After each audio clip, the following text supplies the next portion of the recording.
Bonjour et bienvenue dans le podcast Inspiration Design de Solène Knits. Si vous ne me connaissez pas, je m'appelle Solène Leroux, je suis une styliste tricot parisienne. Vous pouvez me retrouver en ligne sous le nom de Solène Knits. Ça fait un petit moment en fait que j'ai cette idée de commencer un podcast.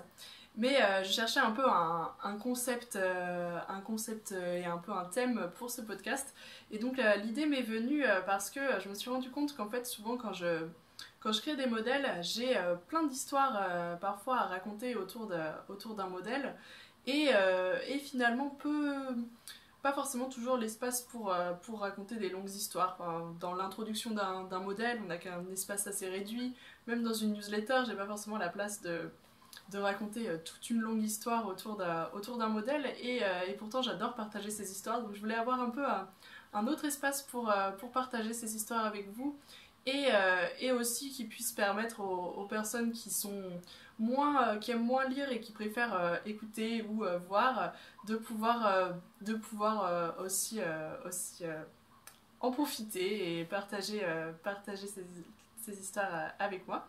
C'est donc dans chaque épisode de cette série de podcasts, je parlerai d'un design différent et donc de toute l'histoire de ce design, de comment je l'ai créé, quelle était mon inspiration. Donc on va parler d'art, de mode, de un peu tout plein de sortes de thèmes. Parce qu'en fait pour moi le tricot c'est vraiment une forme d'art. Je crois vraiment fermement qu'on est des vraies créatrices quand on crée, quand on tricote, même sans être créatrice de patron. Je pense que toutes les personnes qui tricotent sont des créatrices et créateurs, parce qu'il y a aussi quelques hommes.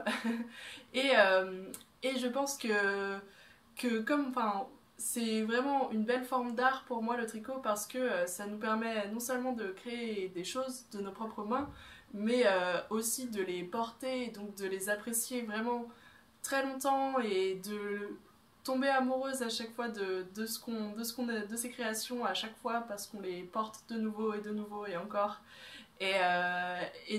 Pour moi c'est vraiment toute la beauté du tricot et c'est à chaque fois en fait ça nous permet de créer des souvenirs aussi au passage comme ça prend du temps de créer une pièce, de tricoter quelque chose. On crée des souvenirs au passage de qu'est-ce qu'on faisait à ce moment-là, qu'est-ce qu'on a regardé, qu'est-ce qu'on a vu. On a des inspirations pour nos couleurs, pour les formes qu'on a choisies. Et donc c'est un peu tout ça que j'avais envie de partager avec vous. Et je trouve que la beauté du tricot, c'est aussi qu'on a toujours envie de partager avec les autres. C'est pour ça qu'on a une communauté du tricot aussi belle, aussi dynamique, bienveillante. Et donc j'espère vraiment que ce podcast vous donnera envie, vous aussi, de partager vos histoires de tricot. Donc vous pouvez bien sûr, si quelque chose résonne avec vous, si ça vous donne envie de partager une histoire, vous pouvez bien sûr la partager dans les commentaires. Vous pouvez aussi bien évidemment rejoindre donc mon groupe Facebook de Knitters Rendez-vous si vous ne connaissez pas. Donc on a un nouveau petit post thématique chaque semaine, ce sera le jeudi, pour partager vos histoires tricot. Donc j'espère que vous nous rejoindrez et que vous partagerez vos histoires avec nous. Moi j'adore vraiment, à chaque fois ça m'inspire beaucoup de lire vos histoires tricot. C'est vraiment toute la beauté de mon métier, je trouve, c'est de pouvoir partager ça avec vous. J'ai hâte de voir vos histoires. Et donc en attendant, moi mon histoire tricot elle a commencé quand j'étais toute petite. Donc quand j'avais 7 ou 8 ans à peu près, c'est ma mère qui m'a appris à tricoter. On partait en vacances tous les étés en famille, donc dans un différent coin de la France à chaque fois. On partait à la campagne en général, dans une maison de campagne. Et donc c'est là que ma mère m'a appris à tricoter au fur et à mesure des étés, parce que chaque été j'apprenais un petit peu, puis j'oubliais pendant l'année, puis je réapprenais l'été suivant. Elle amenait à chaque fois quelques pelotes et quelques aiguilles en plus de son projet en cours pour m'apprendre et pour apprendre à ma sœur aussi. Et donc j'ai appris à ce moment-là à faire des petits carrés de points mousse. Alors ça a pris longtemps avant que je sache faire plus qu'un carré de points mousse, mais j'ai fini par apprendre aussi plus tard à l'adolescence. Et donc c'est un peu comme ça que j'ai commencé au départ à tricoter, comme beaucoup je pense. Euh, et, euh, Et donc évidemment je parle souvent avec ma mère de tricot aujourd'hui parce que c'est un peu une de mes grandes inspirations et c'est grâce à elle que je me suis lancée dans le tricot. Et à chaque fois qu'on parle de tricot, elle se souvient super précisément des choses qu'elle a tricotées.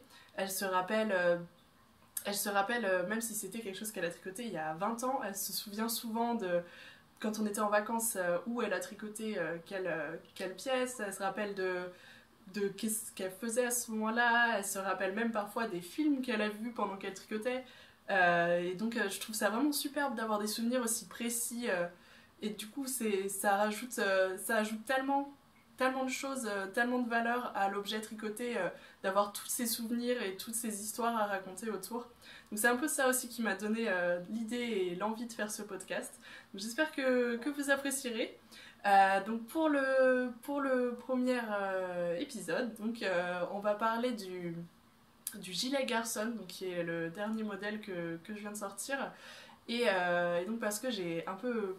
Il a une histoire un peu particulière ce modèle parce que j'ai mis 1 an à le faire et j'ai plein de choses à vous raconter autour. Donc j'espère que ça vous plaira et j'espère que ça vous inspirera pour partager vos propres histoires tricot.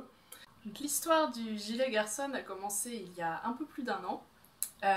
Donc en fait, c'était en octobre 2016, si je me souviens bien. À l'époque, je travaillais encore, j'avais encore un petit job alimentaire à côté du design. Et donc je travaillais au Palais de la Porte Dorée à Paris. Donc je sais pas si vous connaissez, c'est un musée, mais c'est surtout un superbe bâtiment, vraiment monumental, et très méconnu à Paris en fait. Moi je ne le connaissais même pas avant d'y travailler. Et donc c'est un bâtiment dans le style art déco et dans le style colonial. Il a été créé en 1931, si je ne me trompe pas, pour l'exposition coloniale à Paris. Et donc c'est vraiment un bâtiment plein d'histoires, très intéressant. Et donc vraiment avec un style architectural que moi je trouve superbe. Donc j'ai été très inspirée en fait à l'époque par le style art déco. Comme j'allais y travailler 4 jours par semaine, j'étais empreinte d'art déco et du coup j'ai eu envie à ce moment-là de créer une collection sur l'art déco. Une collection de tricots inspirée par l'art déco et par la période historique. Et finalement la collection n'a jamais vu le jour. Parce que j'ai eu d'autres projets à ce moment-là, d'autres idées, d'autres inspirations. Et je regrette pas du tout, mais par contre, je suis très contente parce qu'il y a quand même un design qui en est sorti.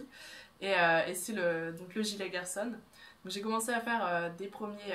En fait, j'ai fait pas mal de recherches à l'époque, donc j'ai regardé des livres donc sur l'art déco, des photos. J'ai aussi regardé pas mal de livres sur la mode des années 20, que je trouve vraiment très très intéressante comme période. Et donc voilà, donc j'ai dessiné un premier sketch pour le gilet Garçon et c'est resté pendant longtemps à l'état de projet avant que je le réalise. Et donc je suis vraiment très très heureuse d'avoir fait ce gilet parce que c'est vraiment devenu mon gilet préféré en très peu de temps. C'est vraiment un gilet que j'adore et le design je l'aime beaucoup aussi. Et donc, je trouve que la mode des années 20, c'est, comme je le disais, une période très intéressante parce que donc c'est à cette époque, on est passé dans la période précédente, en fait, la mode féminine, c'était beaucoup donc des corsets avec des vêtements très complexes, avec plein de plis, enfin voilà, des vêtements complexes où les femmes étaient plus ou moins engoncées dedans quand même, il faut le dire. Et donc là, dans les années 20, il y a eu un gros changement. On est passé à une mode très rectiligne, de forme très droite, ample, avec des couleurs, où les femmes pouvaient porter les cheveux courts. Et donc ça a vraiment été une période de libération féminine, mais aussi et surtout, comme tout d'un coup les vêtements ils étaient finalement très simples parce que c'était des formes très droites, les femmes pouvaient reproduire ces vêtements à la maison beaucoup plus facilement parce que les vêtements de l'époque précédente c'était pas tout à fait possible de faire ça à la maison toute seule. Et donc là il y a eu un gros boom de la couture en fait à la maison à cette époque-là. Et donc les femmes se sont mises à pouvoir reproduire les vêtements de grande mode en fait, les vêtements de grande marque, et à pouvoir donc s'habiller comme des grandes dames parisiennes. Donc c'est vraiment, je trouve, très intéressant et très beau comme... que les femmes aient eu du coup cette possibilité par la couture, donc par leur activité manuelle, de pouvoir un peu s'émanciper et inventer, enfin, s'habiller de manière stylée et de manière donc dans la mode du temps. Et donc du coup de pouvoir s'élever au-delà de leurs conditions par la mode et par leur activité manuelle. Et donc ces femmes, c'est un peu pour moi nos ancêtres, quoi, parce qu'on est tricoteuses aujourd'hui. Je sais que beaucoup d'entre vous sont également des couturières. Et donc c'est un peu nos ancêtres qui nous ont permis de aujourd'hui être des personnes qui créent notre propre mode avec ce qu'on tricote, ce qu'on fabrique. Et donc voilà, je voulais aussi un peu leur rendre hommage en créant ce gilet. Donc à l'époque, il y avait très peu de tricot.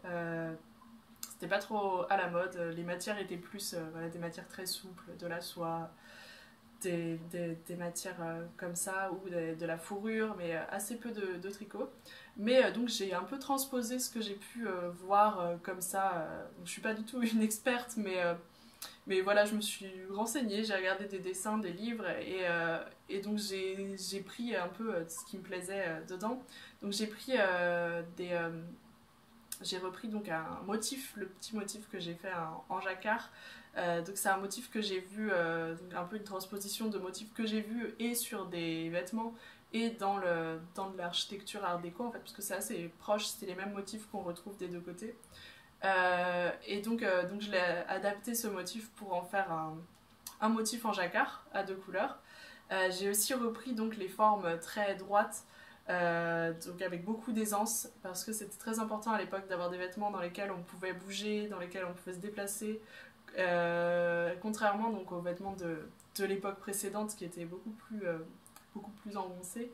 Et donc voilà, je trouve que c'est ça qui me plaît aussi beaucoup avec cette période. C'est quelque chose que j'apprécie beaucoup. Moi, quand je design, je réfléchis toujours bien sûr à la beauté, au côté artistique du vêtement, mais aussi à ce que ce soit quelque chose de pratique, de portable, que je vais aimer porter vraiment tous les jours, quoi, au quotidien. Et donc c'est le cas pour le gilet Garçon. C'est vraiment, c'est devenu comme je vous l'ai dit, mon gilet préféré. Je le porte tout le temps, bon, sauf quand je le lave quand même de temps en temps, mais sinon c'est vraiment un gilet que j'adore porter. Et donc voilà, donc avec cette forme droite, beaucoup d'ampleur, avec un long col en V que donc on retrouve beaucoup dans la mode des années 20. Et voilà, et donc pour les couleurs, j'avais aucune autre idée en tête dès le départ. Je savais que je voulais le faire en or, couleur or et noir, parce que c'est des couleurs, donc une association de couleurs qu'on trouve beaucoup dans l'art déco, or et noir, et que moi j'aime beaucoup. Enfin, j'adore les couleurs dorées. Donc j'ai fait voilà, toutes ces bordures contrastantes assez larges en couleur sombre, et le fond doré. Et donc j'ai choisi les laines de La Féfile parce qu'elle a vraiment beaucoup de choix de couleurs assez intenses. J'avais envie d'une couleur vraiment intense pour le fond. Et donc elle avait au moins, je ne sais pas si elle a 3 ou 4 différents types de couleurs jaune, or, donc j'ai eu vraiment le choix. Et donc j'ai fini par choisir cette couleur qui s'appelle Masala. Et donc en contrastante c'est terreau. Donc je suis vraiment hyper satisfaite du résultat.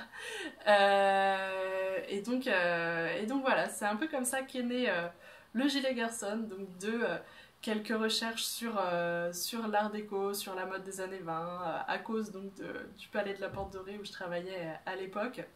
Et donc bien sûr, voilà, moi comme je vous disais, je suis pas du tout une experte dans la mode de l'époque. J'ai étudié l'histoire de l'art, mais je suis pas non plus du tout une experte de l'art déco. Et c'est ça que j'aime bien moi dans utiliser l'art comme une inspiration, c'est qu'on n'a pas besoin de tout connaître, on n'a pas besoin on n'est pas des chercheurs, on est plus des artistes et on peut prendre des choses qui nous inspirent dans plusieurs périodes, dans plusieurs styles, et les retransformer, se les réapproprier, les réinventer et pour en faire une autre forme d'art parce que le tricot pour moi c'est une forme d'art aussi. Et donc voilà, c'est un peu tout ça que je voulais partager avec vous. Donc j'espère que ce petit podcast vous aura plu. Donc le gilet garçon, vous pouvez retrouver le patron sur Ravelry. Et donc je vous dis à bientôt pour un prochain épisode. Et en attendant, n'hésitez pas si vous avez des histoires à raconter aussi. Il y a des choses dans ce que je vous ai raconté qui ont résonné chez vous, qui vous ont donné envie de partager. N'hésitez vraiment pas à les poster dans les commentaires, à m'envoyer des mails ou à les poster dans le groupe Facebook de Knitters Rendez-vous. Voilà, j'ai hâte de lire vos retours, vos histoires. Et donc, merci beaucoup à vous de m'avoir rejoint pour ce petit moment et je vous dis à très bientôt.